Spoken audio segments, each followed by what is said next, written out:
Trump has been basically talking from a Kremlin script. He's using the same arguments about Zelensky being a dictator, about the whole thing really being NATO and Ukraine's fault. So I have been taken by surprise by that. I think it is part of the Trump strategy to destabilize, to shake things up, and then see what that produces. The most positive thing I've heard over the last few days actually came from Secretary of State Marco Rubio, who said it after the Saudi Arabia talks, this is going to be a long and difficult negotiation. Well, good, because a short and easy negotiation would be a terrible one. Hello and welcome to Frontline for Times Radio with me, Kate Chabot. And today we are talking to Lord Peter Ricketts. Lord Ricketts was a British diplomat for 40 years and the UK's National Security Advisor from 2010 to 2012. Lord Ricketts, welcome to Frontline. It's great to see you. Hello, Kate. Right, let's start about the situation with Ukraine. And it's a fast-moving political situation. Presidents Trump and Zelensky have gone from supposed allies to trading insults and accusations. Your take on this? It's fast and furious, isn't it? And the first 3 weeks of the Trump presidency have been a real roller coaster. And he could have approached these Ukraine negotiations in such a different way. He could have taken time, talked to all the parties, set it up carefully, and then gone into a serious negotiation. Instead, he seems to be really rushing it. His priority seems to be a big, shiny deal quickly, not minding too much exactly what the content is, and has taken against Zelensky. Seems to see Zelensky as a loser, as someone who's basically to blame for the Ukraine war. I think one thing we all know about Trump is he doesn't know any history and isn't really that interested in foreign affairs, and so he's decided that he's going to try and muscle an early deal with Putin over the heads of Zelensky and the Europeans. An early deal means a bad deal, and a deal built on the sort of falsehoods we've heard from President Trump also means a bad deal for Ukraine and a terrible deal for European security. So European leaders have got a real problem to handle in the coming weeks. Yes, and indeed. And before President Trump was inaugurated, everybody was trying to second guess what his foreign policy attitude would be and what his strategy would be towards Ukraine. Were you surprised by the way he welcomed President Putin back from the cold? I was. I mean, we all heard him say he was going to solve the Ukraine problem in a day. Then that changed to, he would do it as an early priority. And we thought perhaps that people had been talking to him about all the complexities of that. But then, yes, he seems to have decided that to bring Russia in from the cold, to ignore the fact that they were the aggressors 3 years ago. They've spent the time smashing Ukrainian cities and killing Ukrainian civilians, and brush away all that and put Russia back at the top table, invite them to rejoin the G7 group, make it G8 again, and to cut a deal essentially with Putin. And as the days have gone past, it feels to me like Trump has been basically talking from a Kremlin script. He's using the same arguments about Zelensky being a dictator, about the whole thing really being NATO and Ukraine's fault. So I have been taken by surprise by that. I think it is part of the Trump strategy to destabilize, to shake things up, and then see what that produces. The most positive thing I've heard over the last few days actually came from Secretary of State Marco Rubio, who said it after the Saudi Arabia talks, this is going to be a long and difficult negotiation. Well, good, because a short and easy negotiation would be a terrible one. I know. I remember hearing you say that you found that as the glint of hope in all of this. But another person has said to me only today that we are on Trump time in terms of the way he negotiates and the way he does diplomacy. How much of the future of Ukraine do you think hangs on the patience of the President of the United States? Well, I think the future of Ukraine does hang on the way Trump handles himself with Putin and the influence that Zelensky, but also the Europeans, can have on him. Because the risk is that if Trump ignores all the advice he's getting apart from at the table with the Russians, he will settle for a deal which essentially means that Putin holds on to the territory that he has completely unjustifiably occupied, and that the suffering of Ukraine over 3 years has been effectively for nothing, and that Europe is left much less safe with a hostile and triumphant Russia who will continue to put pressure on other European countries. So that a great deal hangs on it. And I think that when Keir Starmer goes to Washington next week, his prime objective ought to be to get Trump to slow things down, to take time, to get a structure around this, to get input from the various parties, and to come out with a carefully worked out and measured deal. I think that way it's not impossible that he could be brought to see that the way that he comes out of this looking strong is by going for the long and difficult negotiation that Rubio's talked about, which, yes, settles the war, but also brings Ukraine through with a degree of security. That's by no means given that we can get there, but that seems to me a good objective for the British Prime Minister.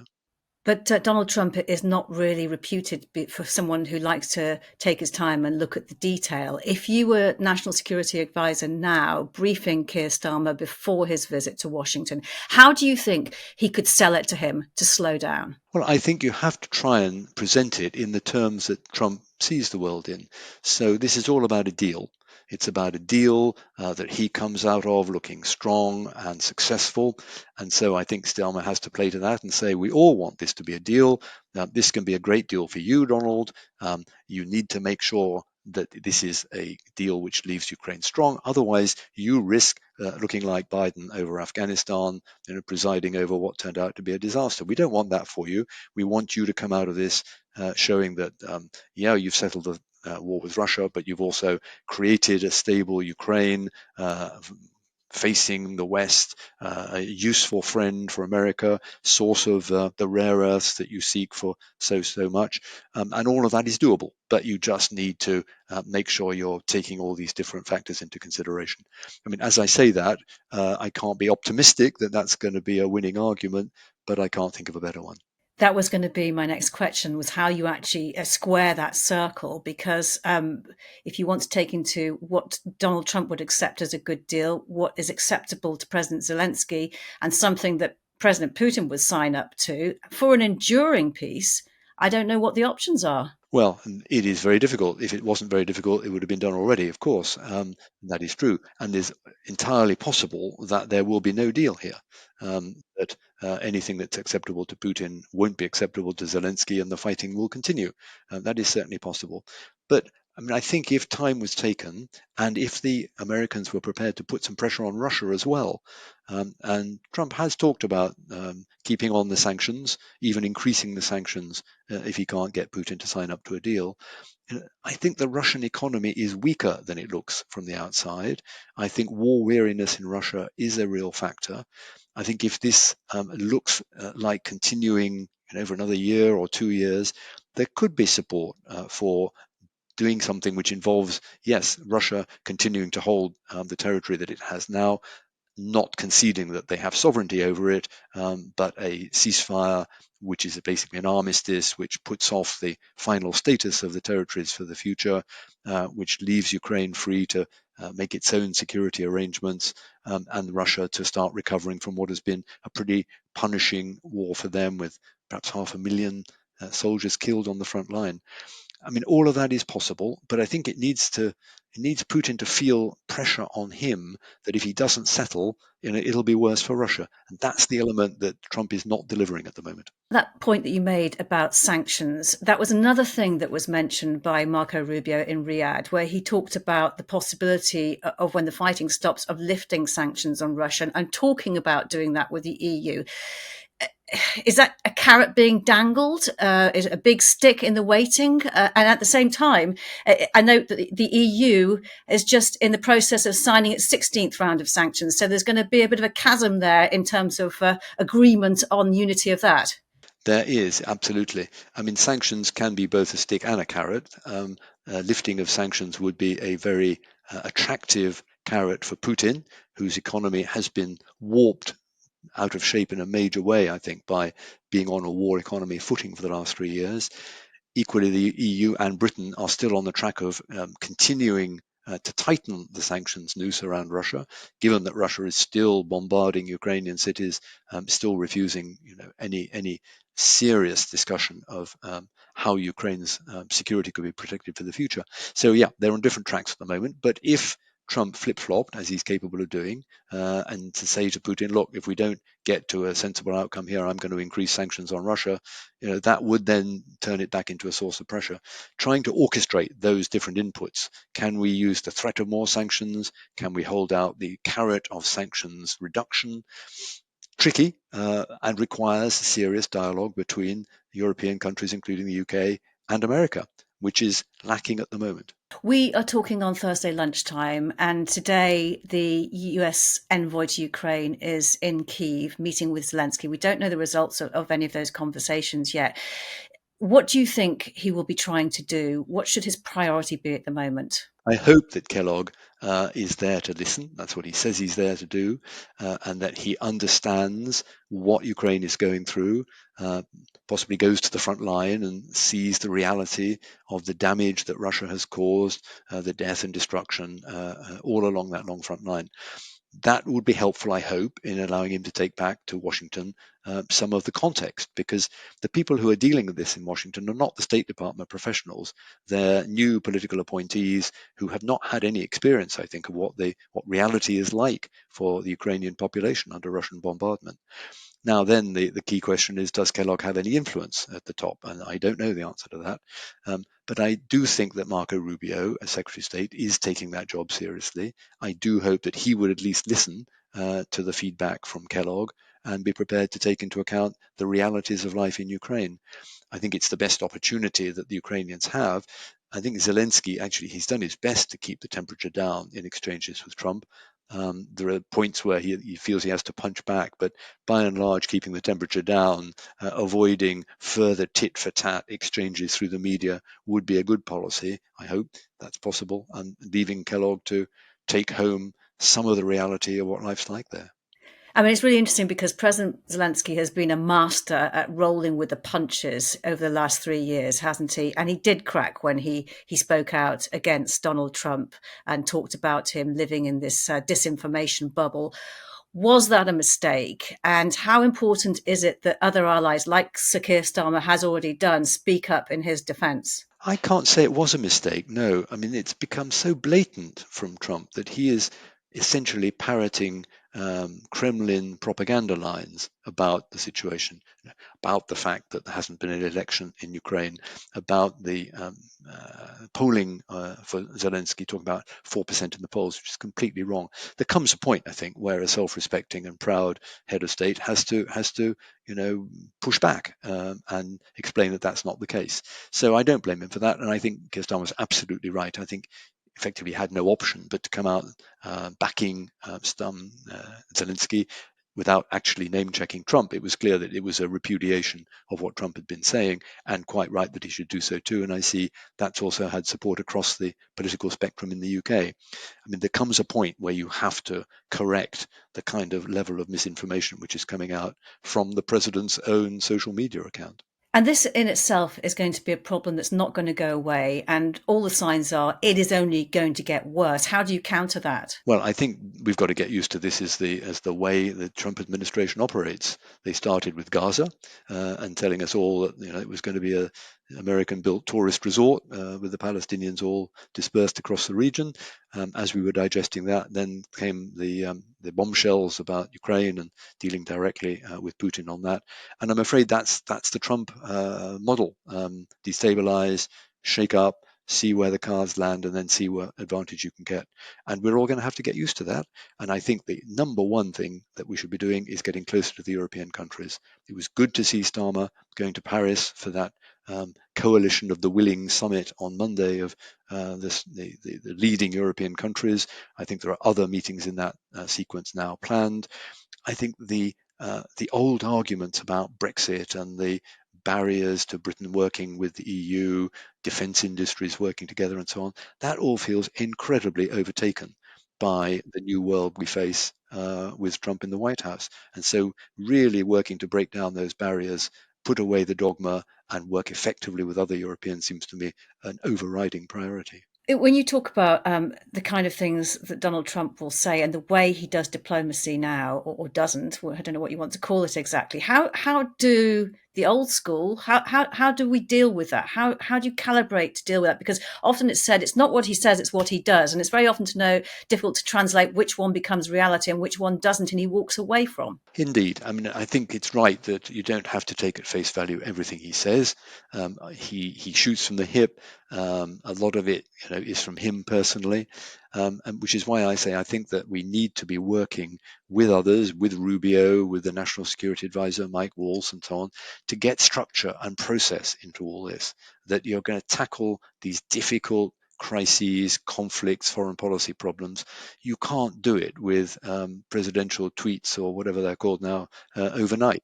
There has to be some kind of process. And I would have thought the Secretary of State sitting there in Washington will want that as well. So I think you counter it by, as you say, not rising to the bait every time, recognizing that some of this is said for effect so that he comes out of any discussion feeling that he's got the upper hand, but actually work on what happens. And I think in the first Trump administration, that proved to be not a bad strategy. A lot of what he said didn't actually turn out to be the case. He didn't pull America out of NATO. There wasn't a massive trade war that crashed economies around the world. So separating the rhetoric from the reality is not going to be easy, and it may be worse this time because he's got more ideologues around him in senior positions in Washington. Nonetheless, I think we've got to try and keep reasonably calm and keep focused on what America actually does, and the test case of that will be Ukraine. Yes, and there have been a flurry of emergency meetings of European countries. What can and should they be doing? Well, as I said, I was glad to see the meeting on Monday. I think what Europe can be doing is get serious about the necessary level of defense spending in a world where America is no longer going to stand behind European security. And that's been a very comfortable position that we've had for the last 80 years, with America actually doing quite a lot of the heavy lifting on Europe's security. We cannot depend on that anymore. No future American president is going to go back to the way Joe Biden, for example, looked at the NATO alliance. Joe Biden, with his Cold War roots, saw NATO in a way that previous American presidents have seen it. No future president will do that. So we need more spending in Europe. We're going to need it more effective so that European countries spend their defense euros and pounds more effectively together. And we're going to have to look to see how we can protect our own security and work with America where we can. I mean, we shouldn't give up the prospect of being able to do useful business with America, but it'll be more transactional, and it will be where America sees interest in working with us.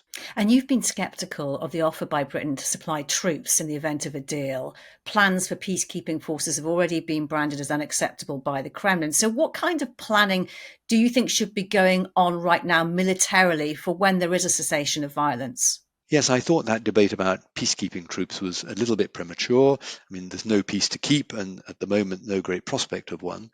And I see in recent days, the British and French have been talking more about what they call a reassurance force. I saw in the Times this morning, which feels to me a more sensible approach. 100,000 peacekeepers spread out along the line between the Russians and the Ukrainians, if necessary, even willing to fight the Russians if the ceasefire broke down. That doesn't seem to me to be a very sensible approach, and I don't think British public would have accepted that, and certainly the Russians wouldn't have done. I think if you're talking about a smaller force which is in Ukraine but not on the front line, I saw a figure of 30,000. I mean, that is at least feasible for European countries together, with the task of supporting the Ukrainian army, training, intelligence support, perhaps logistics, useful presence to show the Russians that the Europeans are there and are watching and are observing the ceasefire, but not actually in the front line. I mean, that feels to me to be feasible. As you say, Lavrov has immediately said for the Russians that that's unacceptable. Any European forces is unacceptable. In a way, you'd expect him to say that. I mean, that's absolutely not going to be welcome to the Russians.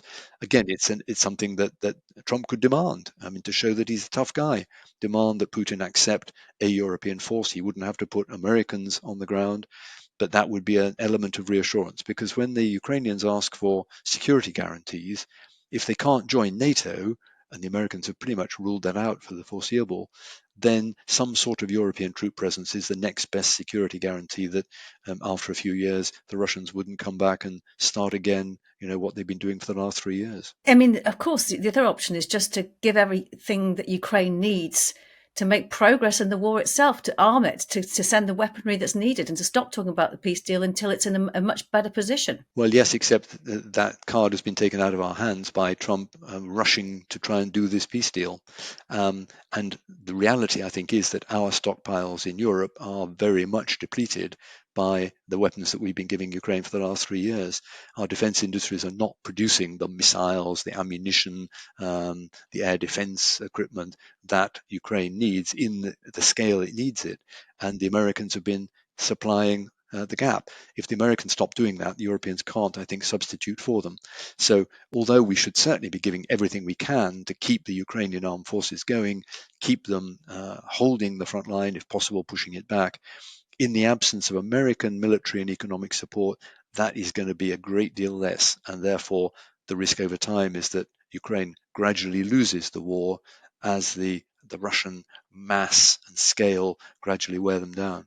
Do you think it is possible to slow Trump down in his deal making? And if not, is there a way forward for a deal that isn't a surrender but delivers a durable peace, or is it all about the timing and the detail? Well, if we can't slow Trump down and we don't have much purchase on how he conducts the negotiation, then the risk is it comes out in a way which is very favorable to Putin.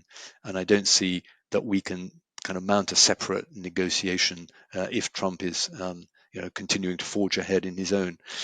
I mean, therefore, I think we do have to work on the Trump side, try and work on others in the administration to say this is a more difficult problem than one you can solve around the table with the Russians, at a high-level summit. I do think back to the Trump summits with the North Korean leader in his first term. It started off as very exciting, and he thought he was going to do a great deal. Then in the end, it all fizzled out and nothing very much happened. And before long, they were at daggers drawn again. So Trump is a very mercurial figure.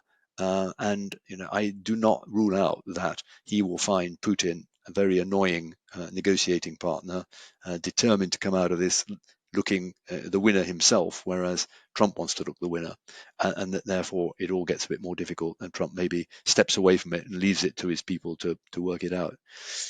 That's not impossible. I can't guarantee it, of course, but I think that's the way we have to work it. And finally, President Putin, he's wanted by the International Criminal Court for war crimes. He's being embraced by the leader of the free world, if you can call him that, and consulted like a businessman on peace, while he continues to flagrantly bomb and kill Ukrainians at will. Will he ever be held to account, or has he got away with murder? Well, I mean, as of now, yes, he has got away with murder. And we have America, which has not been a party to the International Criminal Court, ignoring the fact that he's under an arrest warrant from there, ignoring all the terrible death and destruction he's brought to Ukraine. At the moment, he has impunity. And he must feel he has impunity. I mean, he's been invited to a number of non-aligned capitals for meetings. He's gradually breaking out of the outcast status that we managed to achieve for him at the start of the war. And this is a very bad sign. Impunity for those who are alleged to have committed war crimes is a very bad sign for all other strong men around the world. And in saying that, I'm thinking of Xi Jinping, actually. I mean, Xi Jinping must be watching this very carefully and wondering whether perhaps after all, attacking Taiwan, wouldn't be so bad if he can also manage to persuade Trump that they can do a deal over that as well that gives Xi Jinping Taiwan in return for something else. So the signal this sends that Putin goes from outcast pariah to someone sitting around a shiny big table in Saudi Arabia, that is a very bad signal for the rule of law and the prospect of a stable, law-abiding security scene in the future. Lord Peter Ricketts, it's been a pleasure speaking to you. Thank you very much for your time. Thank you, Kate. You've been watching Frontline for Times Radio with me, Kate Chabot. If you'd like to be the first to get exclusive content, you can sign up for membership with the link below. You can also listen to Times Radio for the latest news or read it on thetimes.com. My thanks to our producer today, Louis Sykes, and to you for watching. Bye for now.